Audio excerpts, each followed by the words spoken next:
種接今生善果，為現實造福，未來生結緣。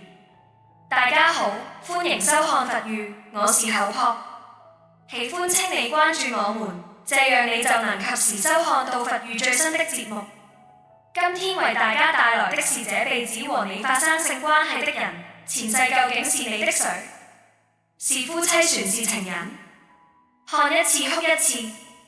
生活中，我們或多或少都有過這樣的一種經歷，在某一個場合遇到一個完全陌生人，可能是同性，也可能是異性，見到對方的第一眼，總忍不住想多看兩眼。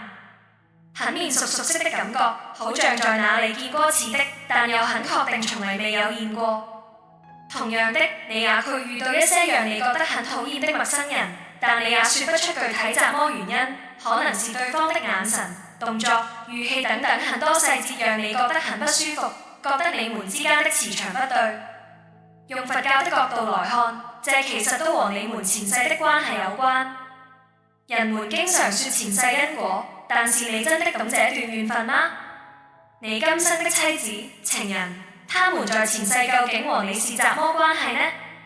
人與人之間的相遇並不是偶然的，民間有一種說法，我們今生能夠遇到彼此，在前世肯定是有着關係的，也就是說你們在前世肯定發生過雜麼？要想知道這輩子和你發生性關係的人，前世究竟是你的誰？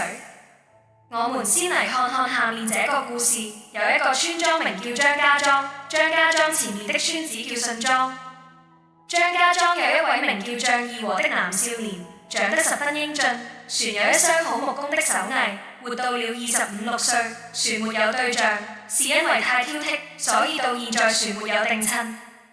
村莊有一位貌美出眾的少女，名叫孫玉蘭。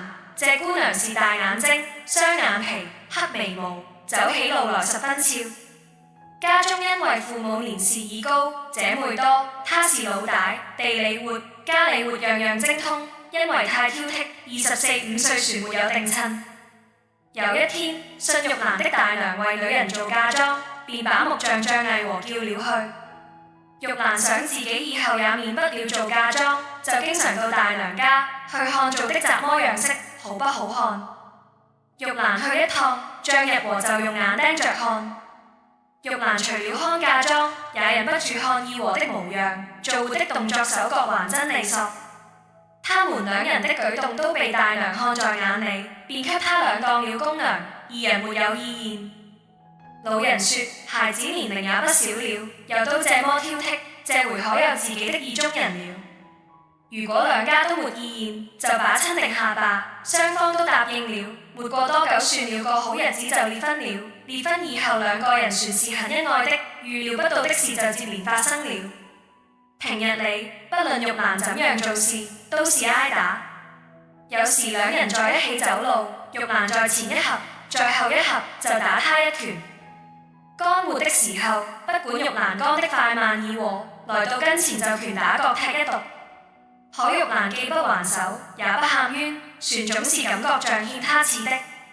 收麥子的季節到了，夫妻二人同在地裡割麥子，玉蘭在前面割着，義和在後面又打了他一拳。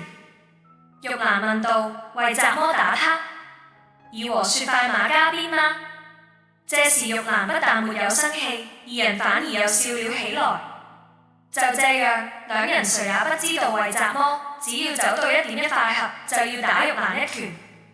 這天，義和去別莊做木工，正走在大街上，對面來了個算命先生，人稱黃半仙。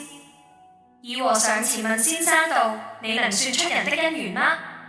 半仙說：我不僅能算姻緣，船能算人的當今禍災和財富，也許算人的長壽和未來。義和說：那你算我和我妻子的緣分如何？如果算對了，我付你雙倍的掛剪。半仙說：揸找個安靜地方慢慢的算。二人在凳子上坐定，義和對先生說了自己的生辰八字。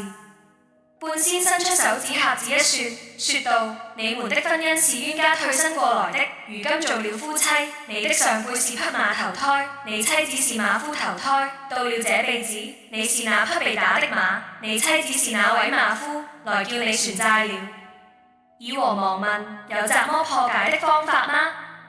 半仙說方法倒有一個，就是以和。現半仙知之唔因，就是不明說，便連忙從兜裡掏出了雙倍的掛剪遞給了半仙。半仙這才把破解的方法告訴他說：你欠他的，這一生都算不完。你到家後看到玉蘭，就拿把掃帚打他，這一掃帚打下去就夠數。了二合回到家，看見玉蘭正拿着掃帚掃院子，忙把掃帚從玉蘭手中奪過來，在玉蘭身上就是一掃帚。玉蘭一驚，但瞬間感覺到債還清了，二和也感覺到債要完了。從此二人在一起的時候，再也沒有冤仇的感覺，再也沒有打罵過架，成為十里八村的模範恩愛夫妻。楞嚴經裡有一句話：一切眾生從無始來，生死相續，皆由不知常住真心。聖淨明體，用諸妄想，此想不真，故有輪轉。佛教認為靈性是不滅的，故有前世、今世和嚟世。一切眾生因無明，故在六道中生死輪迴。我們的軀體不過就像我們居住的房屋一樣，生死不過是一個捨此取彼的過程。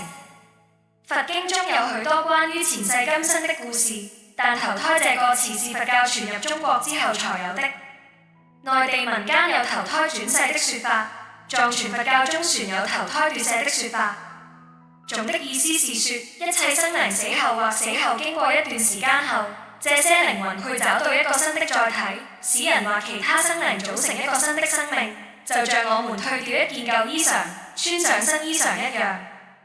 今生的妻子是前世你埋的人來船未報的因，今生的兒子是前世你的債主來追未還的債，今生的女人是前世你的情人來了未了的情，今生的情人是前世的夫妻來續未盡的願，今生的紅顏是前世的兄妹嚟交未完的心，今世大貴之人是前世的大善之人來修前世結的德，今世大惡之人是前世的罪屈之人來報前世神的願，今生愛而不得，暗叉羊肋肋哥的人是前世欠了情願的人，要一輩子痴纏來解前世緣分的。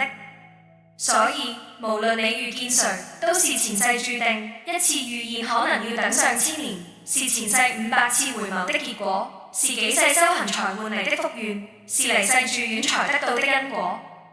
願深緣淺，在於欠債多少，欠得多，相伴的時間多一點；欠的少，相處的時間少一點。